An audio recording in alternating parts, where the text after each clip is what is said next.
భారత రక్షణ రంగ బలోపేతంలో ఆంధ్రప్రదేశ్ రాష్ట్రం పోషిస్తున్న పాత్రను రక్షణ శాఖ మంత్రి రాజ్నాథ్ సింగ్ కొనియాడారు.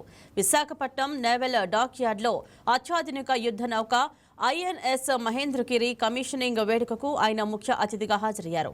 ఈ సందర్భంగా ఏపీ రక్షణ రంగ ప్రగతిపై కీలక వ్యాఖ్యలు చేశారు. 8 డ్రోన్ కంపెనీల కాన్సార్టియంతో కర్నూలులో ఏర్పాటు కాబోతున్న డ్రోన్ సిటీ గురించి ఆయన ప్రత్యేకంగా ప్రస్తావించారు. రక్షణ రంగం మరింత బలోపేతం చేసే దిశగా శరవేగంగా అడుగులు వేస్తున్నామన్నారు. స్వదేశీ నైపుణ్యంతో రూపుదిద్దుకొని సేవలందించేందుకు మహేంద్రగిరి సిద్ధమైందని పేర్కొన్నారు. భవిష్యత్తులోనూ మరిన్ని ఆవిష్కరణలు రాబోతున్నాయని రాజ్నాథ్ సింగ్ తెలిపారు. देवियों व सज्जनों, आईएनएस महेंद्रगिरी के कमीशनिंग के अवसर पर आप सबके बीच उपस्थित होना मेरे लिए अत्यंत एक गौरव का विषय है। मैं इस अवसर पर मझगांव डाक शिप बिल्डर्स लिमिटेड के हर एक कर्मयोगी को, इंडियन नेवी को, महेंद्रगिरी की पूरी क्रू को तथा सभी देशवासियों को हार्दिक बधाई देता हूं। साथियों, यह एक सुंदर संयोग ही है। यह कमीशनिंग आंध्र प्रदेश के विशाखापट्टनम में हो रही है।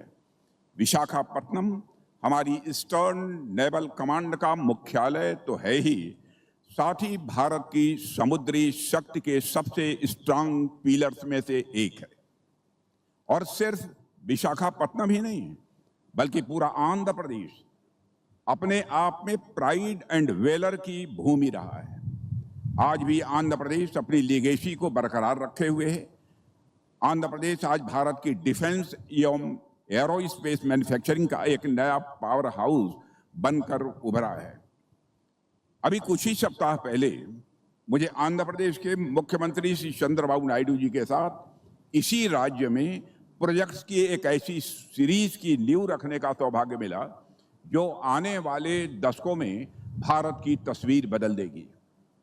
पुट्टापार्थी में हमने एडवांस मीडियम कम्बैट एयरक्राफ्ट यानी एमका के core integration and flight testing centre की आधारशिला रखी।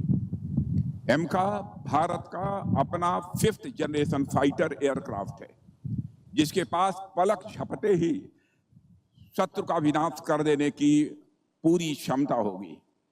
उसी दिन यही विशाखापट्टनम के पास अनाकापल्ली डिस्ट्रिक्ट में भारत डायनामिक्स लिमिटेड के एक नए नेवल सिस्टम मैन्युफैक्चरिंग फैसिलिटी की भी हमने नींव रखी, जहां ऑटोनमस अंडर वाटर व्हीकल्स बनेंगे, टारपीडोज बनेंगे, under water counter measure system बनेंगे, यानी वे वेपन सिस्टम जो कभी हम विदेशों से इंपोर्ट करते थे अब हमारे अपने वायुजक के पास बनेंगे।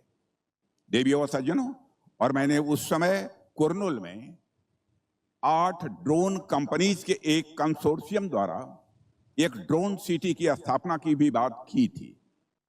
जैसे हम लोग सूरत को डायमंड सिटी कहते हैं, बेंगलुरु को देश की सिलिकॉन वैली कहते हैं, वैसे ही एक दिन मैं मानता हूं कि यह क्षेत्र देश का ड्रोन हब के रूप में जाना जाएगा। देवियों सज्जनों, आप संयोग देखिए, आकाश में अमका, समुद्र की गहराई में बीडीएल के नेवल सिस्टम, अनमैन्ड डोमेन में कुर्नूल के ड्रोन, और आज समुद्र की सतह पर आईएनएस महेंद्रगिरी।